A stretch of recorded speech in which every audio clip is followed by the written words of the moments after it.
Welcome, everybody, to the Sicilian Corner. Lou, how are you? Doing very well. Is there a doctor in the house? There's a doctor and there's a fleet captain in the house, apparently. A fleet captain. Oh, God. What?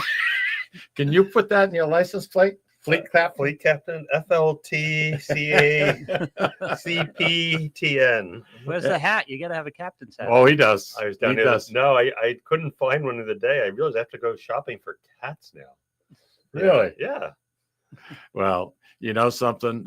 You need little introduction because here in the Merrimack Valley area, it's amazing how many people know you and how many lives that you've interfaced with and families that you've interfaced with through the years. Lou and I were talking before you walked in, and I said, you know something? I've never heard one person say anything badly about Dr. Hoerner. And you know something? That's a testament to you. Because you give, no matter what, no matter how big of a jerk somebody can be, and I'm not mentioning any names. But Relentless. I just know that no matter who I sent to you, Yeah. and a lot of people, would reach out and say, I need a doctor for this, my knee, this, that, and the other thing. And I felt very comfortable always saying, go see Dr. Hoerner and he'll give you the advice that you need. And Now that I don't operate, that's what I do. just sit back. Yeah. Just sit back and say, listen, this is how you do it and do it. That's all right. Yeah. Tom Hoerner, everybody. Right. Dr. Tom Hoerner, fleet captain, or whatever else you want to put on there. Hey, you've been on with us before, and it's been a while. I love being. Yeah, you don't invite me that often. I know. I know better. I know better. Absolutely. That's the way I look at it. Wow, we all have to watch our backs today, don't we? Yeah. It's No. not your first rodeo, but it may seem like it's mine. You know something? In the past, you were always so busy, your schedule. And that's one thing I want to talk about. I was kind of curious, Lou. You have a surgeon, takes a lot of schooling, a lot of work, a lot of preparation. And your wife's name, the lovely Rebecca, as you like to call her, Becky. Sure. I'm given that privilege. I can say Becky. You can say Becky, I can't. Yeah. All right. So there you are. You're two doctors, and you have 3 children. 4? Yeah. Well, they're not children anymore. They talk down to us now. We have 4 adults that talk down to us. Well, my point is this: how do you juggle the schooling, being an intern, probably be in different cities and everything else, and then you start raising a family, and you have a job that I can remember when you were at Lawrence General and you were on call. You'd get phone calls at 2:30 in the morning and run down there, and then you say, "Well, Jesus, it's 7 o'clock. I got to be in the office for 8." I mean, it was crazy. It was nuts. It was nuts. Charlie Long was my son Josh's baseball coach. He goes, "Doc, I always expect you to arrive by helicopter as the game is starting, and then taking off as it's ending to go back up to the Lawrence emergency room." I mean, I know it was crazy. But you think about it, and the responsibilities and the time schedule. Not so much you, but Rebecca. Trying to bring up 4 children, juggling, being a professional. Oh, it's crazy. I can't even. And I'm convinced, and I'm saying this publicly, woman work twice as hard as any man. Oh, yeah. Oh, God, Yeah, my daughter would agree. So there's 2 of these wild kids. One walked their first steps yesterday, and then Jamie's he's just a wild man. And I said to Hannah, imagine having 4. And she goes, no, if you had Jamie as your first kid, there's no way you would have had 4. That would have shown. And I said, well, we did. She goes, yeah, but you spread them out over 11 years. She goes, look at these. She said, this you can't do it. They're constant. And we go, no, Josh was like Jamie. He the oldest. I mean, he was nonstop. I mean, we had to bring him to a field just so he could run, just to tire him out. That's cool. It's But first of all, let me get clarification. I was always, all these years, I always thought you had 3 children. You had 4? yeah, 4. When Boy, girl. But we don't talk about some of them at times.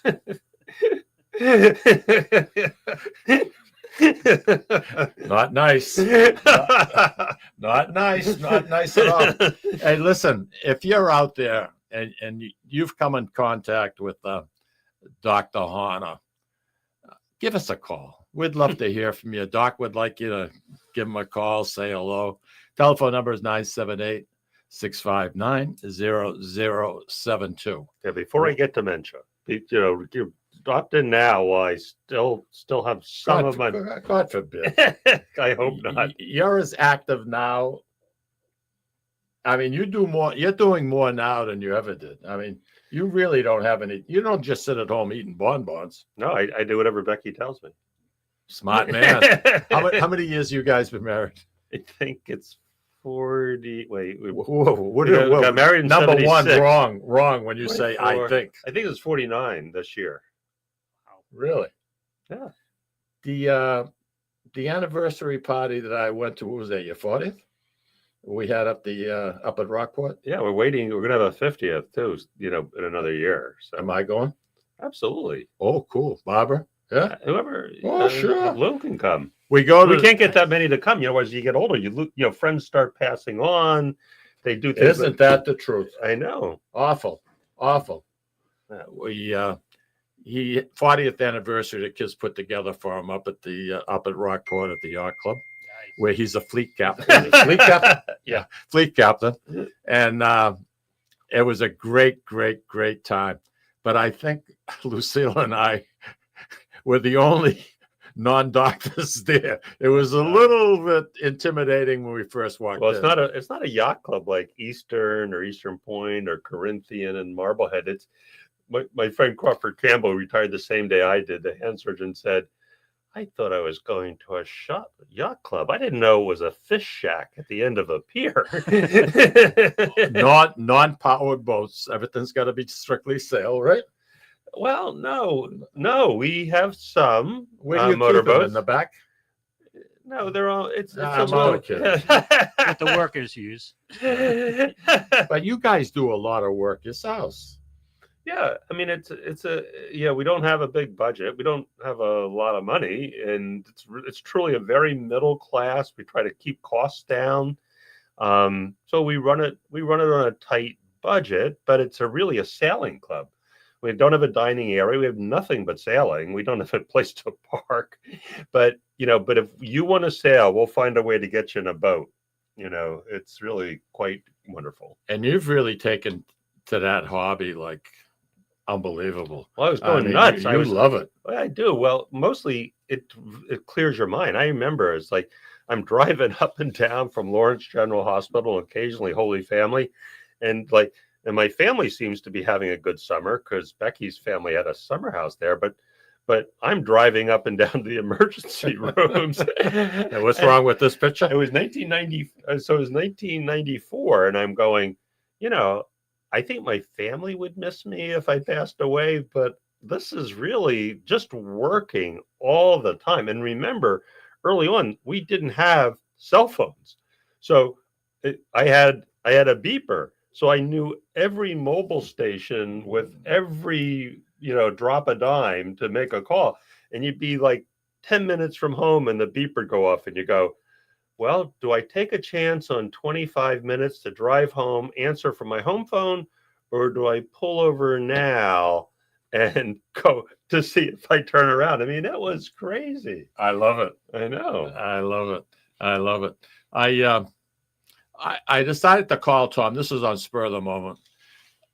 It was maybe 4 weeks ago, 5 weeks ago. I forget if it was. And I wanted to know if he was available to do the show. Mm-hmm.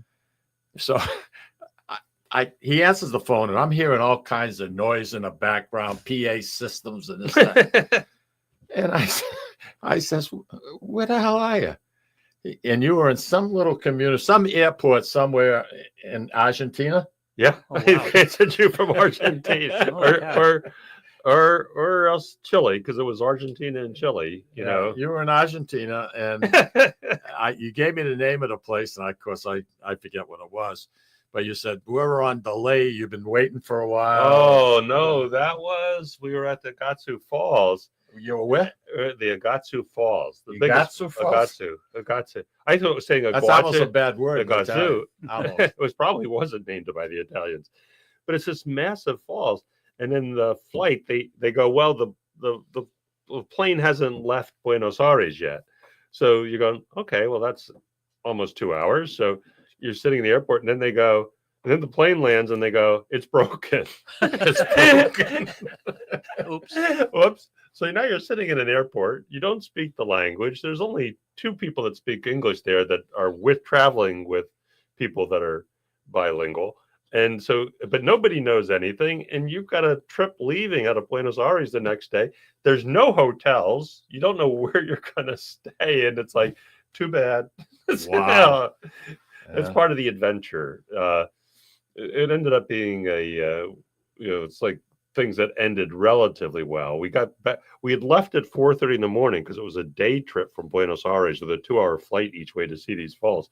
So we went back to bed at 2 so we were up for 22 hours, and we're lucky to get back. But it was, part of the adventure of travel. It was. I want to talk about the Italians in Argentina. I had no idea. All big time. Oh yeah, huge. Not only there, Australia. I don't. Well, we have some people that would come visit our feast, the Feast of the Three Saints, and they really, not to the proportion like say North End or in Lawrence, but they have a celebration. They have a 1-day celebration, and they were very, very proud of it. Their beliefs and everything else. It was just wonderful, and wherever they lived, you'd get the mayor of that particular town. He would come with them, and we'd have 4 or 6 people. They would take that. That's an expensive proposition. Well, Plus a long flight. Australia is pretty much a prison country at first, right? So Right. that makes sense. It was. Yeah. But look, go back to, so this is what I learned, because we had a great host from this National Geographic trip. The largest population in Argentina is probably Italian. Wow. So what they did. The largest? The largest. Oh, I didn't know The that. largest migration. So Maybe we should do a show from there. Yes. absolutely. No, they'll tell you. So they started with Northern Italians, but by the end of the century, 1870, largely Southern Italian mass migration. More Italians moved to South America than North America. Over 2 million people between 1870 and 1960. Wow. So then I said, well, why did more Italians move to South America and Argentina than to North America? Because the assimilation was easier. The Portuguese and the climate, Spanish, the fishing. yeah, and the language was easier for them to assimilate, and so they are the dominant. The Spaniards moved prior to 1816, prior to the succession from the Spain, but the bulk of the immigrant population was Italian. And Italians didn't have a friendly welcome here in North America. No, they had a much friendlier welcome in Argentina, Yeah. which is population starved. So huge. Yeah. I think back then, every nationality had problems assimilating to America. Except For the taking English, America for instance. Yeah. The North End. Yeah. The Irish were there Yep. first. I The didn't know Jewish that. people moved in second. Mhm. The Italians came and they took over, and it's just a matter of progression. That's all it is getting accepted and getting educated, learning the English language. And that's why I have so much admiration for Pam Donner-Rumor from the Post-Gazette, Boston Post-Gazette, because her family, for 125 plus years, that newspaper was in existence, started by her grandfather, who was only 16 at the time. Yeah, this is unbelievable stuff. People did. It was all in Italian, because most people didn't read, they couldn't understand English, and it was all. And he would teach them and show them how you go to vote as time went on, getting your license and this, that, and the other thing.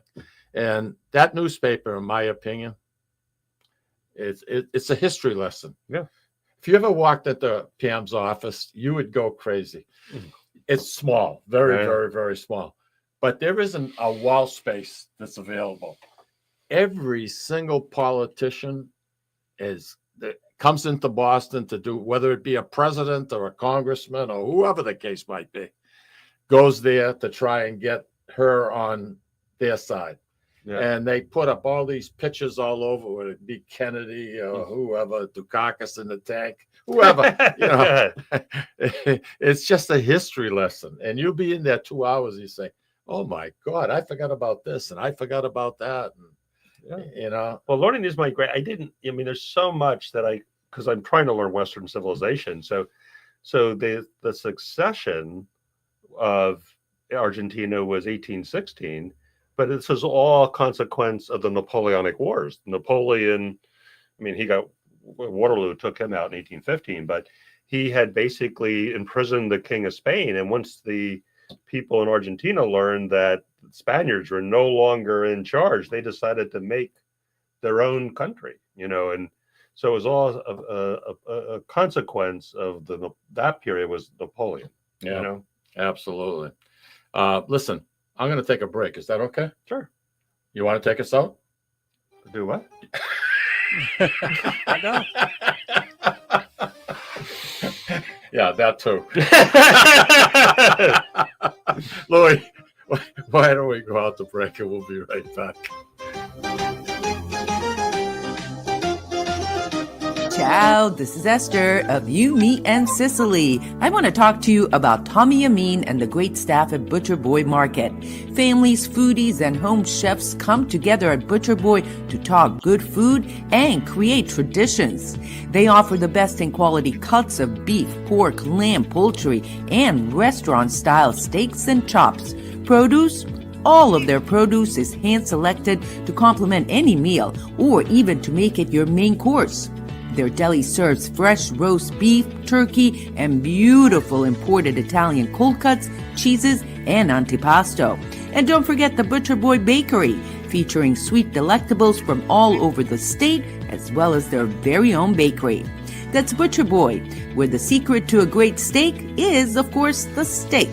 Located at 1077 Osgood Street in North Andover, Massachusetts, in the Butcher Boy Plaza. Ciao! This is Tom Zappala. Located in the heart of downtown Haverhill, the Haverhill Beef Company is a full-service, old-fashioned butcher shop and meat market that continues to be a valued family tradition since 1952. Peter and Monica Carboni's Haverhill Beef offers individualized service from an outstanding selection of marinated sirloin tips, homemade sausage, marinated chicken, and thick, juicy Chairman Reserve steaks. Your family deserves the best, so call Peter at 978-374-4795 or visit their website at www.haverhillbeef.com. When you dine at Ristorante Melisse in Amesbury, Massachusetts, you feel at home while enjoying an authentic Italian dining experience not to be forgotten. From the appetizer to dessert, you won't regret your choice. Bring your cravings and appetites. They promise you won't leave hungry or without leftovers for the next day. Takeout and catering are also available. Give them a call or visit them online for the menu, online ordering, and reservations. RistoranteMelisse.com. That's RistoranteMolise.com or call 978-388-4844. Ristorante Melisse, where you're treated like family. Legacy Care Law Firm provides estate planning and elder law services to people in the greater Merrimack Valley and southern New Hampshire areas with offices in North Andover and Woburn, Massachusetts, as well as Nashua and Salem, New Hampshire. Discussing family and financial matters with an attorney can be intimidating, but our goal is to help you prepare for the future as you preserve your legacy. We help clients qualify for government medical benefits and ensure their estates are preserved for their families so they don't need to worry about their estate being wiped out by high nursing home expenses. Legacy Care Law Firm attorneys are here to support your journey toward a more secure financial future.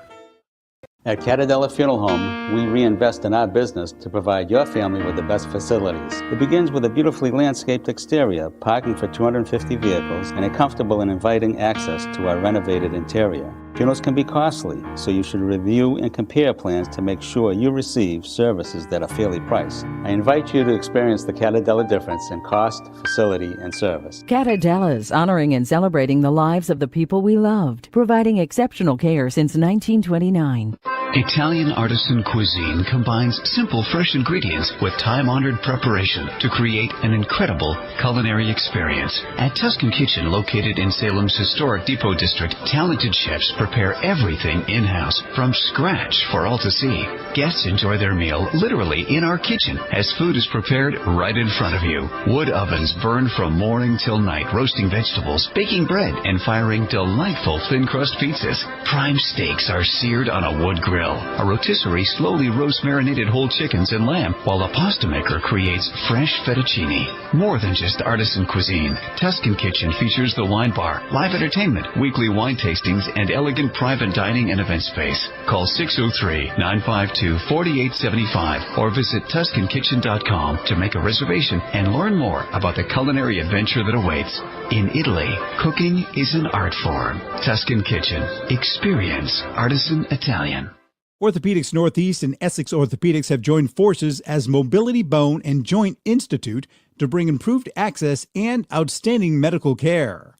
While our name has changed, our dedication to exceptional care remains the same as it has for the past 30 years. Same location, 16 Pelham Road, Salem, New Hampshire. This is Cindy, and Mike Kunstler, owners and operators of Four Oaks Country Club and Grazie Italian Restaurant in Drake, Massachusetts. Grazie Italian Restaurant is the hidden gem of the Merrimack Valley. Why is that? We have an incredible chef, Oscar Figueroa. In the words of local famous chef and restaurant owner Lydia Shire, Oscar thrives on hard work. He is capable and gifted. No one makes better food. Scallops, seared to perfection. House-made ravioli with farm-fresh local corn. And buttery, tender, lazy man's lobster, just to name a few. You have to come experience Grazie Italian Restaurant for yourself. Grazie Italian Restaurant, located at Four Oaks Country Club, 80 Meadow Creek Drive in Drake, Massachusetts. Hope to see you soon. Great restaurant. And we are back, and our in studio guest, one of the nicest guys that I know, and I mean that sincerely.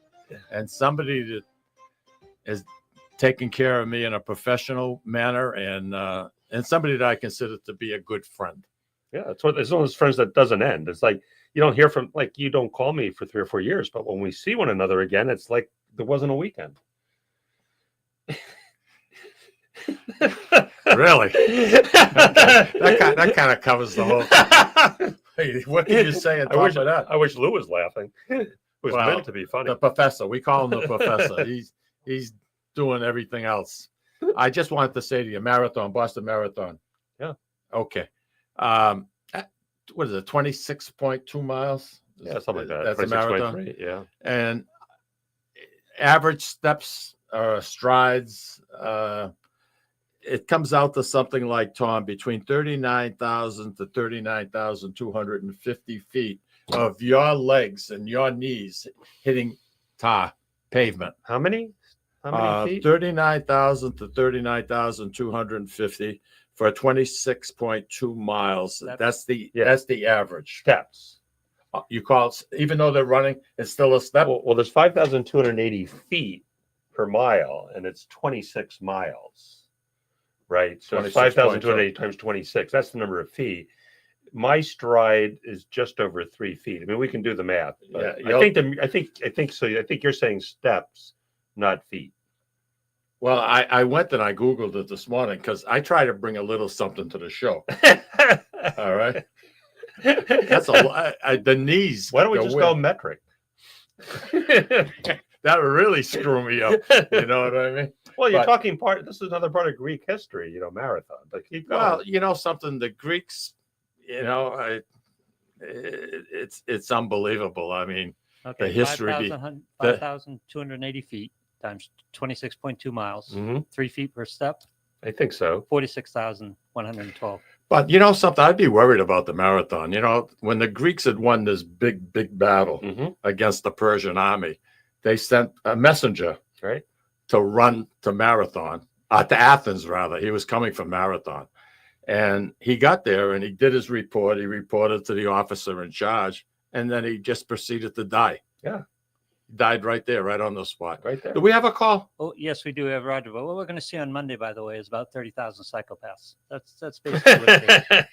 Basically what it is. Roger, you're on the Sicilian Corner. You want to say hello? Yeah. Yes. Good morning, Mike. Good morning, Lou. Good morning, Dr. Hoerner. Good morning. It's a pleasure to speak with you. Mike speaks so highly of you. He pays me. His memory's going. No kidding. Whoa. Earlier you said, people that have had contact with Dr. Hoerner. I haven't had the pleasure of that thing yet, but I understand that you recommended a surgeon to Mike for one of our mutual friends, his daughter, and I've got an appointment with him. It was supposed to be on the 16th, but I was incapacitated and I couldn't make it, so now it's on the 30th. Because I'm pretty much at wit's end here. Yeah. And it's reassuring that you think highly of this guy also. Who's the guy? You want to say his name? Dr. Akana? Oh, yeah. He's a good guy. Yeah. He's a good guy. Yeah. And everybody at the Mobility Bone and Joint thinks very highly of him also. Yeah. Columbia trained, good guy, not, as they call, not a knife happy surgeon. I mean, I think good surgeons want good outcomes for their patients. And I think you also want somebody who's going to be here for the long haul. And I think he's settled in. And, surgeons really don't want to fail their patients. That's, who wants to operate and then have a patient be unhappy with you? So I think he's not going anywhere. He's dedicated himself to the community, talented surgeon, just, all the good things. And I love having people being taken care of by any doctor and having a good experience. Mike and I at times talk about the future of medicine, and I was looking at the ranking of doctors for among the public for their being honored and respected. And they really were like 86 or 87% of people honored doctors until about COVID. And that was when we as doctors took a big hit, because then you got sort of the believe the science, but everybody was adjusting the science to what they wanted.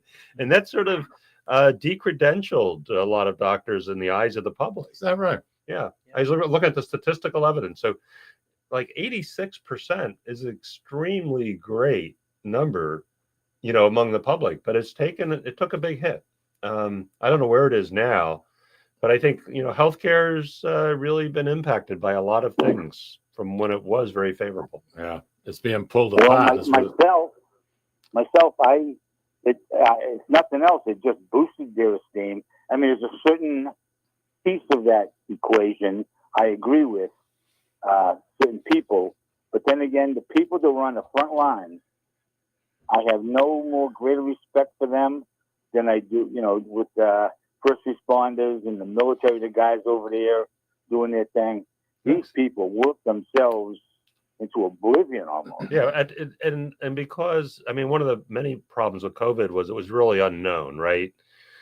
We now know it's a manufactured virus, which some people are still disagreeing with. But I think I read that one from this did not happen in a bat cave, in a wet market. I think anybody of sense sort of knew that from the beginning. But I think, I don't know where I was going with this thought before I went off where I shouldn't go. You need a nap? No, I slept well. I have a sleep radar, and I know when I sleep. You have well. a what? A sleep what? A sleep tracker, it's called, on my mattress. And Get out of town. No, it gave me, I looked at it because I felt good this morning. I didn't have any nightmares about, my residency like I had the night before. And when I don't, I wake up and you're smarter. You feel, there's pretty good evidence that if you don't sleep well, you lose IQ points. But I had a great night. Maybe because I was looking to be with Mike today, but it was that's it. That lowest common denominator. That's me. Roger, thanks for the phone call. Thank you, Roger. Good talking to you. You must have a sleep number bed. I Yeah, do. he does. I do. Yeah, I love it. He got one too. What the hell's the matter with me? You sleep Worth already. every penny. Yeah. See you, Roger. Take care. I Good put my, talking to you. Thank take care, Roger. Happy Easter, Roger. I put my head down. Phew, gone. Yeah. So here's something something curious about the marathon. So this guide from National Geographic on this trip was great, and he talked about the evolution of mankind. So what makes man so special? It was the first of the apes that developed the long legs, and long legs allowed it to run long distances. So although there are many animals that are faster, very few animals can run distances like humans. So hunting groups of man is allow them to run animals into fatigue and hunt. And that was, so the guy died at 26 miles, but that skill to run, no animal can run 26 miles. No, I know that. Hey, you got another call. All right. Carl, you're on the Sicilian Corner. Hey, buongiorno, Mike. It's Peter Scipoletti. Hey, Peter, how are you, my friend? I'm doing well. Tough act to follow Roger, but I'll try. Is Scipoletti Italian or Greek? It's Italian. Italian, but my wife is Greek, so. Oh, okay. I like it. Anyway, I wanted to say hello to Dr. Tom Hoerner. We've never met, but my whole family has been patients at your old salt mine, so to speak. Yep. And all with great outcomes. And one of my family members, as Roger mentioned, is actually having surgery next week from Dr. Connor, and he comes well recommended. So that was very reassuring. So thank you. I always hope for the good outcomes. I mean, surgery, somebody said, you can't have, if you don't want complications, you can operate, but good surgeons have fewer. So I said, when you have good teams and good surgeons, it doesn't mean that nothing can happen. It just means it's much less likely than if you get an average surgeon, and far less likely than if you get, a poor surgeon. I'll tell you quick. This is a Jim Kasser story, who was the chief at Children's Hospital. He said to Dr. Campbell when they were training, although he was a fellow when I was there, he goes, Crawford, just remember you do like 300 major surgeries a year. And he goes, and let's say, you're really pretty good. So you have about 3% complications. So he says that's, at the end of 1 year, you've got, let me see, 3 per, so that's 9. And let's say you practice 20 years. So 9 times 20. So at the end of 20 years of practice, there's 180 people out there that hate your guts. And Kasser's a great surgeon and was chief there for a long time.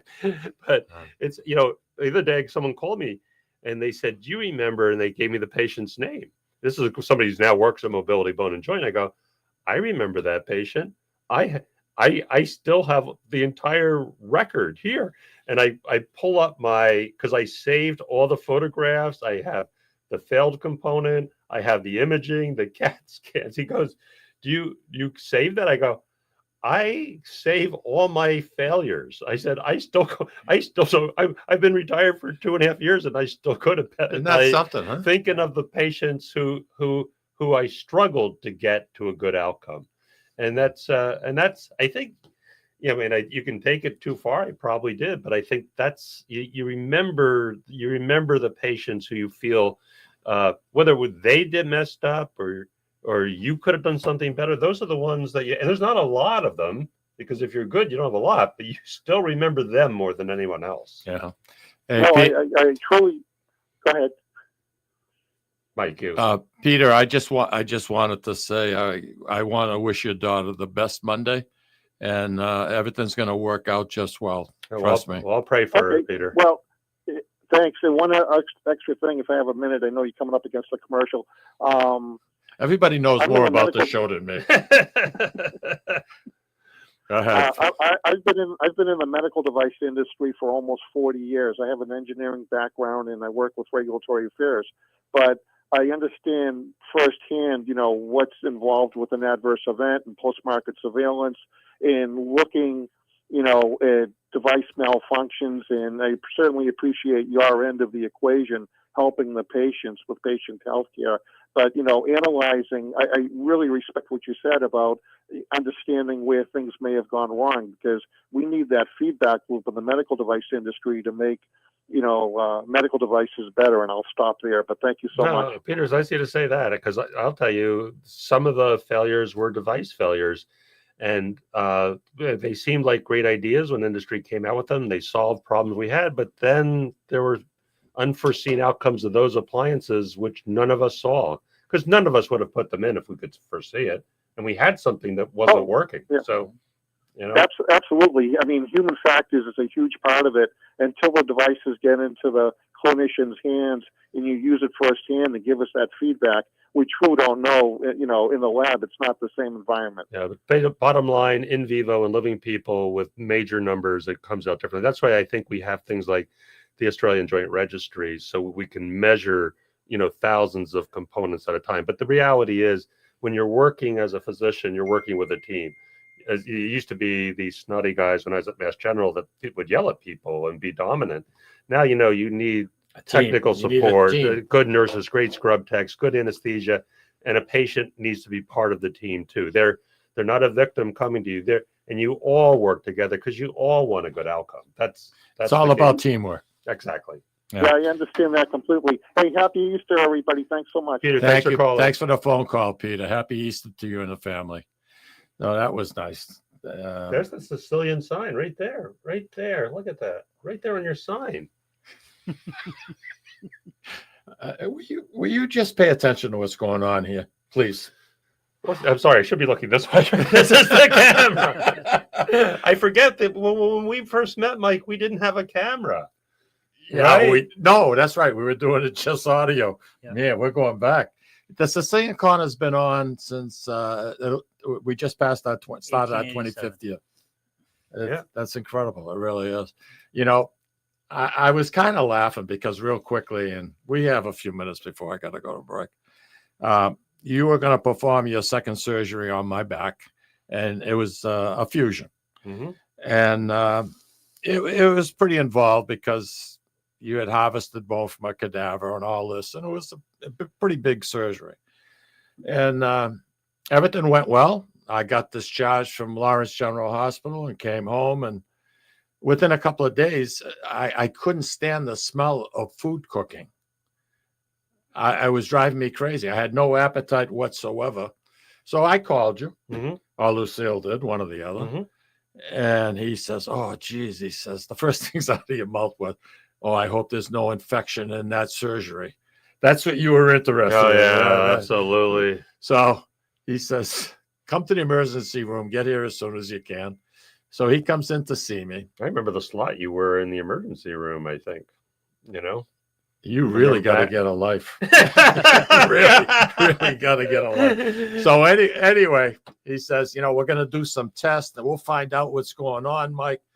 So during the course of that afternoon and whatever, I got sent for a bunch of tests and come to find out that when I went for my gallbladder, the kid that was doing the gallbladder test, I went to school with. So he knew me and I knew him. So he says, "Jesus, Mike," he says, "this gallbladder of yours is awful." He says, "This is the way it should look. This is what yours looks like." So the next morning, bright and early, I didn't even think it was 7:30 in the morning. Who comes bouncing in with his bow tie? Dr. Tom. So he's quite happy because he knows, he didn't know I knew, but he knows that his surgery was perfect, that I didn't have an infection. So now he says, I got some good news and I have some bad. Hey, listen, we're going to take a break, everybody. We'll be right back. And we got a lot more to talk about. I could be with 4 hours with you. Yeah, we keep going. Take care. We'll be right back.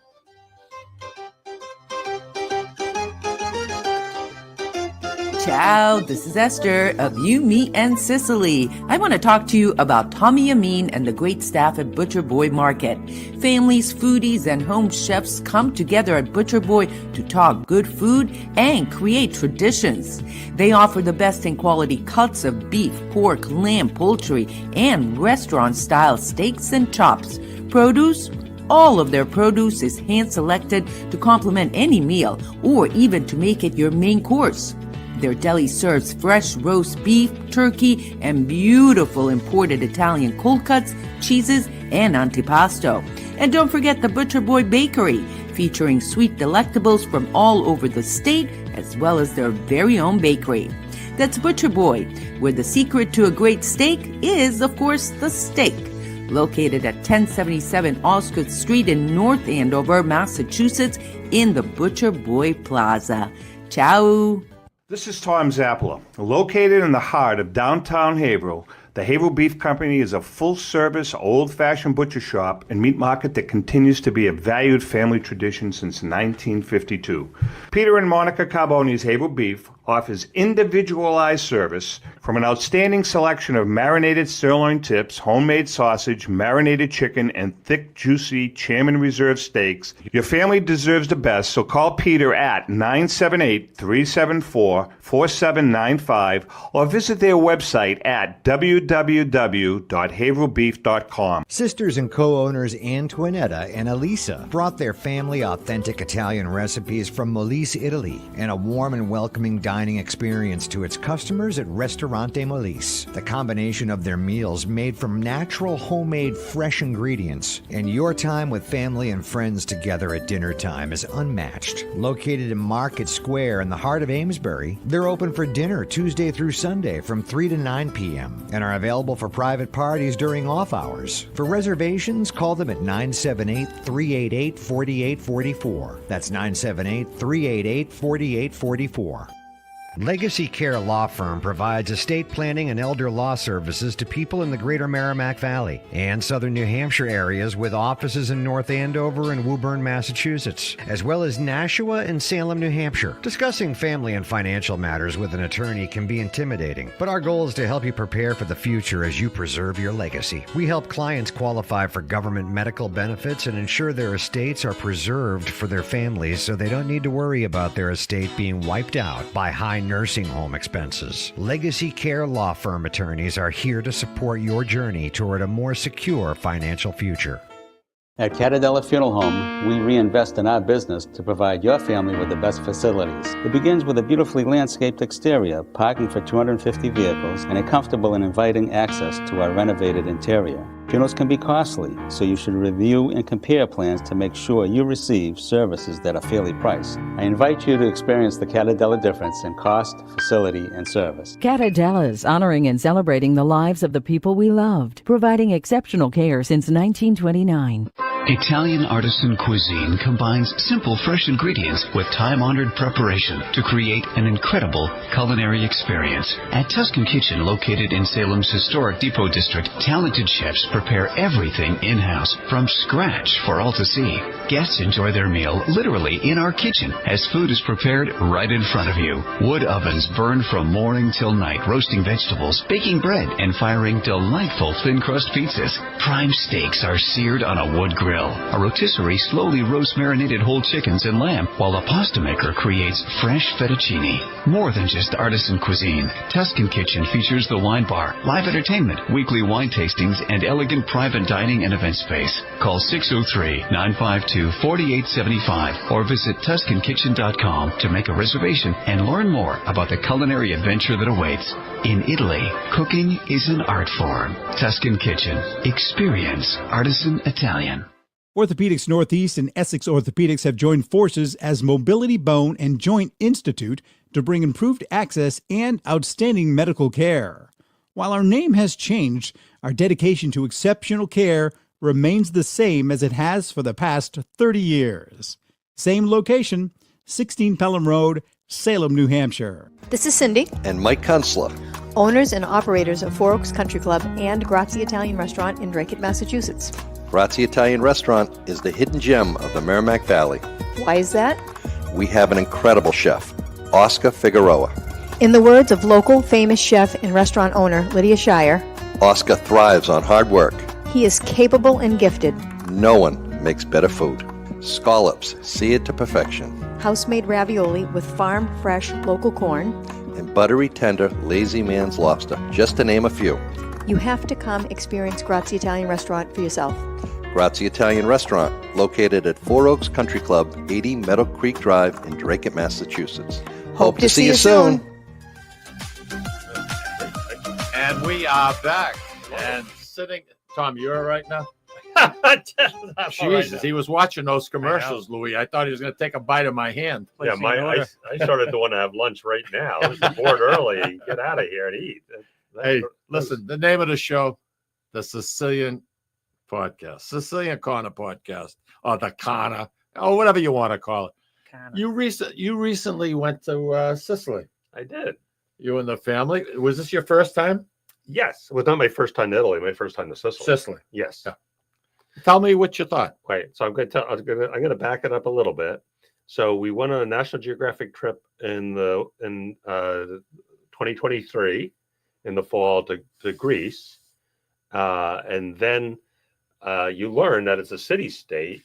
I mean, it was basically an ocean going country, and you realize that a large part of Archimedes was at Syracuse, was in Sicily. So you start to be of an interest in going to Sicily. So then I went to, I booked for a year later to go to Sicily. A friend of mine, Skip Montello, wanted to see his family roots. And Becky wanted to go to the Amalfi Coast. So we flew to Naples, went to Amalfi, then went down. The lemon trees. Oh my God, limoncello. Oh, lemon spritz. Oh,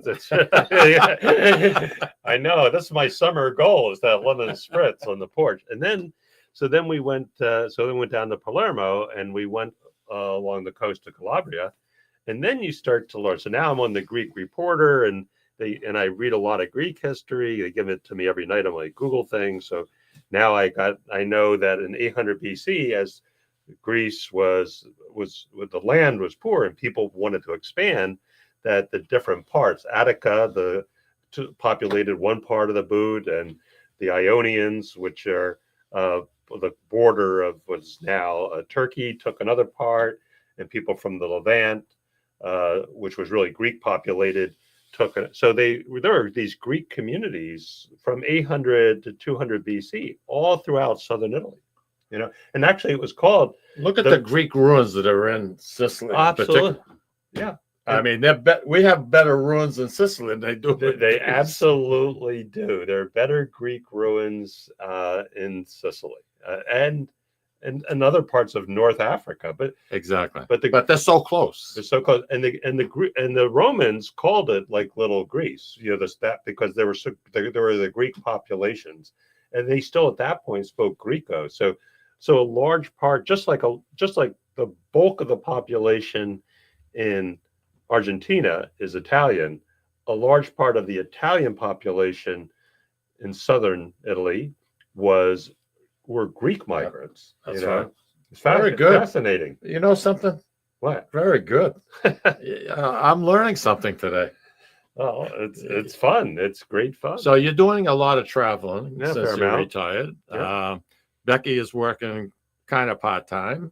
Kind of thinks she's going to get out from her Mass General. She doesn't want to, Tom, because then she's stuck with you. That's probably true. She's really good at the business of running the department. Things like, doctors, as I tell people about, we were good doctors, but we didn't know how to. I mean, there are few doctors that know how to be businessmen, and there was historically, you could live fairly well as a doctor.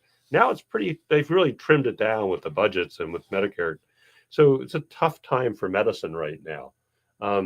But they're still Is the doctor making, let's say surgeon, because that's, is the surgeon making less now in 2025 than say in 2010?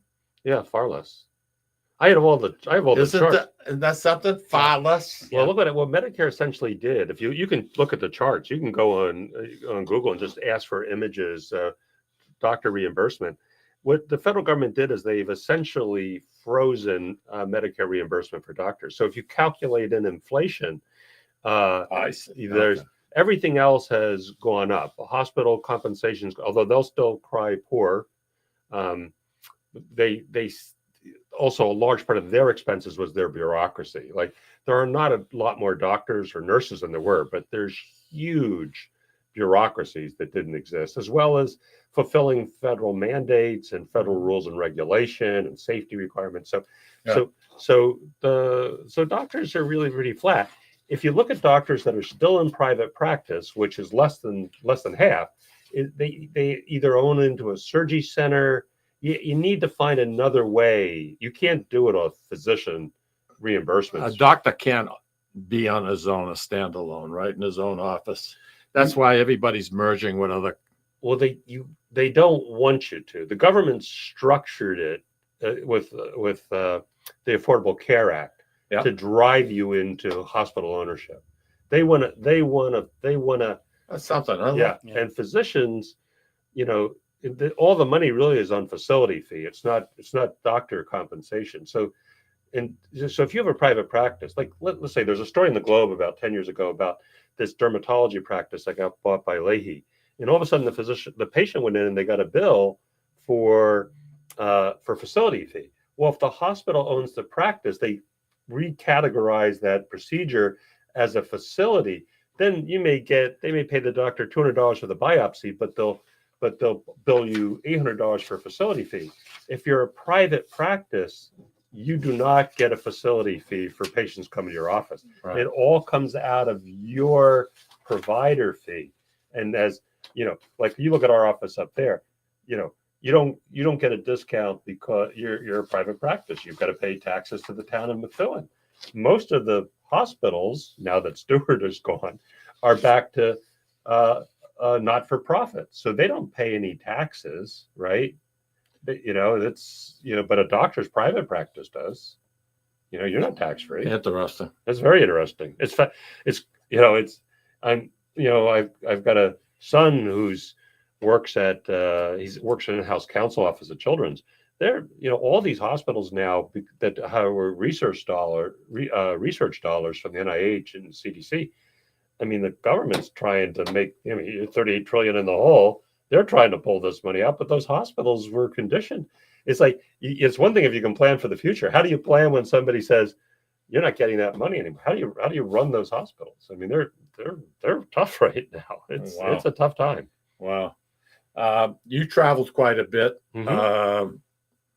You went to. I remember when you went to Vietnam. Yeah, 2003. 2003. You went to Cambodia. 2006 or so, sometime around there. You went to East Africa, I believe. Tanzania, sometime around 2009. And you were amazed. I think you said to me once that they're probably about 30 or 40 years behind us as far as either techniques or medical equipment. As a matter of fact, Essex Orthopedics, to your credit, when you had equipment that you weren't using anymore, you would ship it. Yeah, pack it up and take it. That's unbelievable. Yeah. So you got a tax write-off? No. Is that the reason you do? You got nothing. You can tell me. Nothing. No. No. The argument. So you donated it. Yeah, that's a write-off. I donate. You mentioned my caddy, the red caddy. Yeah. When the Eldorado. The Eldorado. I had 223,800 miles on it, and I donated it to a military group out of Manchester, a facility. And so when you give equipment, you don't take that as a deduction. Well, you can talk. Wait, listen, I'm here. I know. You can talk to me. Well, so far you haven't given me a chance to answer, but keep going. It's like no. I was just curious. No. So I'm being facetious. No, the equipment you get from industry. So I get Smith and Nephew or Zimmer or Stryker. The big companies, Siemens, because they'll get stuff that isn't being used anymore, and we basically pack that up and bring it. If you look at the hospital employed doctors, the national healthcare systems like the Australians and the English, when you go to Cambodia, they're traveling on their state's nickel because they're salaried, and they're working so many hours and so many 8 months a year, whatever it is, and so they're being paid anyway. When we go, it's your time, your money. You're giving up 2 weeks of vacation. You're giving up your time. You're giving up. Yeah, it's on you. You pay your flight, and the government doesn't take these as tax deductions. So it was interesting, like in Tanzania, because there was a time when it was a colonial period, and these countries were basically run by, whether it was the Germans or the English or the Italians, whoever had them. But when you're in Tanzania, they go, oh, well, because they don't differentiate. They don't say, well, you're an American. You're whatever you are, you're a European. And they look at you like, you've robbed from us, so you owe us. So you're here to work for us. And you're going, Really? Really? No, I didn't rob from you. America's not an imperial country. We didn't take anything. We broke down the colonies after World War II because Roosevelt was anti-imperialist colonialist, and I'm paying my nickel to help you, and they don't understand that. They're going, do this, and you're going. But the people themselves really appreciated the efforts. You once said that to me. They people, welcomed you guys, and the best. I think largely the Vietnamese won it out because it was communist. The Cambodians had missed the Khmer Rouge had wiped out a middle class business, industry, leadership, political. So, like spiritual. somebody your age, little, in They their hadn't have 40s, 50s. They didn't have your generation. No instructors, right? No instructors. So they really, really appreciated you. I thought the Costa Ricans were insecure. They said, "Oh, are we any good? Are we any good?" They had a contract for Smith and Nephew for modern instruments. They all had relatives here, and they all going up and down and trained. They had open internet. They had access to all our books. I said, "I'm going to Costa Rica." I said, "You guys are fine. I don't need to be here." Wow. Whereas I thought Cambodia was. Vietnam was still shut down as a communist state. You couldn't get any data. You brought your books from 10 years ago, and they were going to be the newest books in the library. They couldn't get on the internet to look and to see what was in the Journal of Bone and Joint. So they were isolated. Wow. Communist countries don't want information, don't want data. Amazing, huh? Yeah, amazing.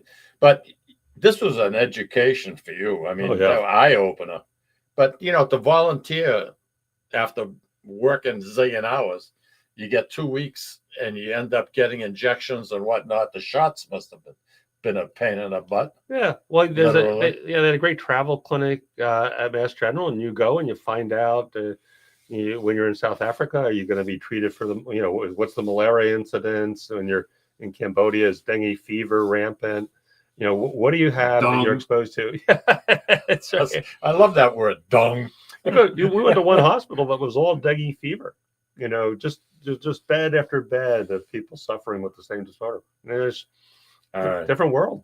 Hey, listen, I got about 3 minutes to go. Go, you go. I'm going to listen then. I have one quick story I'm going to say about medicine and how things have changed. The year, Louis, 1950. Okay. Little Mikey is 5 years old. Little Mikey is going to have his tonsils out at his house. So now Dr. Quattroni comes. My mother put some kind of a blanket or something on the kitchen table, and he proceeds to take my tonsils out on the kitchen table on Exeter Street in St. Lawrence. Now, look how far True story. True story. You had your tonsils taken out on your kitchen table. Yes. Good Lord. That's the honest to God's truth. And that was quite popular. Back then, every, whether you were Irish, German, whatever you were, you lived kind of in that area. There were neighborhoods, which you don't see. I have these stories too. Yeah. And you all had your own doctors. If you were Italian. Yeah. Why, you want to keep going now? But I have an Italian friend who told me that he had a Jewish girlfriend on the other side of a fence in Lawrence. He married her, and they're wonderful people. But he said it was like a really bad thing because he went over the line and dated the Jewish girl. Like Mason Border, one of the nicest, most successful guys I know. Now, who's the guy that you sponge free tickets off to go to the Patriots games? I pick up the paper and I see this guy's picture on the front page, one row behind the Patriots bench. I'm not one row. I'm the first row. First row. Oh. Nice. Now, who's this gentleman? That's Spoli, the selectman from Andover. You know something? When I grow up, I want to be like you. No, I mean it. Imagine that. What do you think of the Patriots, especially the quarterback? What do you think? Quarterback's great. Quarterback's great. Drake's going to be all right. Drake's going to be great. Of course, the question is, why didn't they get anything for the guy who played in that final game against Buffalo? I mean, that guy, he's 6'6", like 240, and can throw the ball like 80 yards. He could wing it. He's a wild. Like they said, and they just about gave him away, right? Yeah, they didn't get anything. I mean, just to get him out of a contract. Yeah. Well, because they say May wanted to get rid of him. Didn't want, just like Tom Brady didn't want Garoppolo, and he. I mean, he is a flyer, but he may be something for Dallas because Dallas really hasn't had a successful. Well, listen to you. My. What is this? Sports time at the W's? Come on now. We're in Nesson now. Not only that, not only does he get tickets. I buy tickets. In the first row. In the first row. He sponges free parking. Oh wow. That is true. He walks a half a mile through the woods to get to the stadium, but he doesn't have to pay for the parking. Yeah, but it ripped up when you go to leave. It's nice. Ripped up my $280 Patagonia jacket because I went through those cheap tickets, and the MBTA put a fence up, so we had to go on a path. And so now I got patches for $19.95 plus shipping to repair my jacket. There you go. Yeah. Hey, listen, everybody, thank you. And all of us here, we really appreciate you tuning in. And we want to wish your families a wonderful, wonderful Easter. Next week, guess what? My cousin Carl, the #1 photographer for the Tribune all these years, is going to be here. And if there was a big story I know Carl. I know you do. I know Carl. Who else? You know everybody. Anyway, Carl Russo is going to be in the studio with us, and any big project event that took place. And, you think about the Malden Mill fire. I mean, he was right up there, right up front. And you name it, he's there taking pictures. I'm tuning in to hear Carl. Yeah, he's good people. Yeah, why don't you call up and say hi to him next week? I'll call up and say hi to Carl. I'll put on my. Not me. I'm not calling you. Take care, everybody. Thank you very much for listening. Thank you, everybody.